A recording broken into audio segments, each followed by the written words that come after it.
আপনাদের শোনা যাচ্ছিল যে গণ অধিকার পরিষদের একীভূত হওয়ার একটি কথা শোনা যাচ্ছিল এনসিপির সাথে, সেটি এখন কি পর্যায়ে আছে? আমরা 5ই আগস্টের পর থেকে আমরা আমাদের জায়গা থেকে সর্বোচ্চ চেষ্টা করছি, যেহেতু এনসিপি যারা গঠন করছে তারা কোনো না কোনো সময় গণ অধিকার পরিষদের ছাত্র সংগঠন বলেন, যুব সংগঠন বলেন, আমাদের সাথেই ছিল।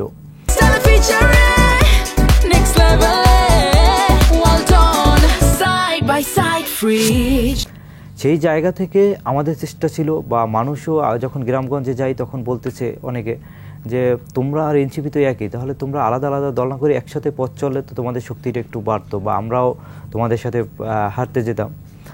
হাঁটতে পারতাম। তো সেই জায়গা থেকে আমাদের এই প্রচেষ্টা শুরু থেকেই ছিল।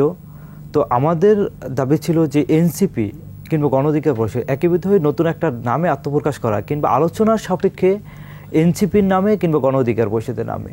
কিন্তু সেই আলোচনাটাকে যে নাসির উদ্দিন পাটোয়ারি এদের মতো কিছু নেতা এনসিপির, তারা এমনভাবে মিডিয়া ব্রিফ করলো বা এমনভাবে মিডিয়ার সামনে নিয়ে আসলো যে আমরা গণ অধিকার পরিষদ ভেনিশ করে তাদের এনসিপির নামে যোগ দিচ্ছি।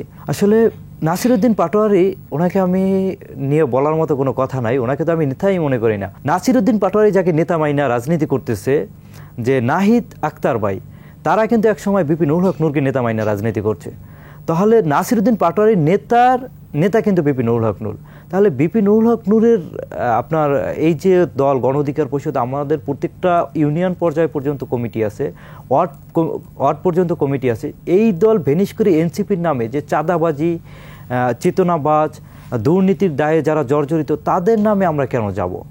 তাদের যে এই অশোভনীয় যে আচরণ, অশোভনীয় যে বক্তব্য, এই বক্তব্যের ফলে একটা জায়গায় গিয়ে আমাদের এই একীভূত হওয়ার আলাপটা থেমে গেছে। তাহলে সেই আলাপচারিতা যখন থেমে গেল, তখনই আপনাদের আবার বিরূপ প্রতিক্রিয়া এনসিপির উপরে পড়লো কিনা? তখন মনে হচ্ছে কিনা যে তারা আওয়ামী লীগের পদাঙ্ক অনুকরণ করছে? গণ অধিকার পরিষদ সর্বদা জনগণের রাজনীতি করে, জনগণকে সাথে নিয়ে হাঁটতে চায় এবং সত্যিকার অর্থে জনগণের মুক্তি এবং দেশের কল্যাণেই কাজ করে। যেমন ছোট্ট একটা উদাহরণ যদি দেই, তাহলে বিপি নুরুল হক নূর গণ অধিকার পরিষদের 5ই আগস্টের পরে এখন পর্যন্ত আপনি দেখবেন না যে কোনো চাঁদাবাজি, দুর্নীতি বা কোনো অফিসে গিয়ে তাদের ছেলেপান ঝামেলা করছে, এটা কোথাও দেখাতে পারবেন না। যে আমি বনি মুন্সিপাত, মিডিয়াতে কিছু ইস্যু এসেছিল, আপনারাও দেখে থাকবেন নিশ্চয়ই। এই মুহূর্তে আমি সেটা বলতে চাচ্ছি না, হয়তো আপনারাও দেখেছেন। তো মিডিয়াতে গুজব অনেক সময় আসতে পারে, কিন্তু তার কোনো সত্যতা পরবর্তীতে মিলে নাই।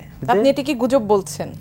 যদিও গুজব আসে, সেটা আমি দেখি নাই। যদি আপনার কথা অনুযায়ী যদি আমি বলতে চাই, কোন একটা বেসরকারি টেলিভিশনের কাছ থেকে তার টাকা নেওয়ার সম্পৃক্ততার একটি বিষয় সামনে এসেছিল, এটা গুজব ছিল, কিন্তু এটা সত্যতা পরবর্তীতে পাওয়া যায়নি। এটিকে আপনি সম্পূর্ণরূপেই গুজব বলছেন? অবশ্যই।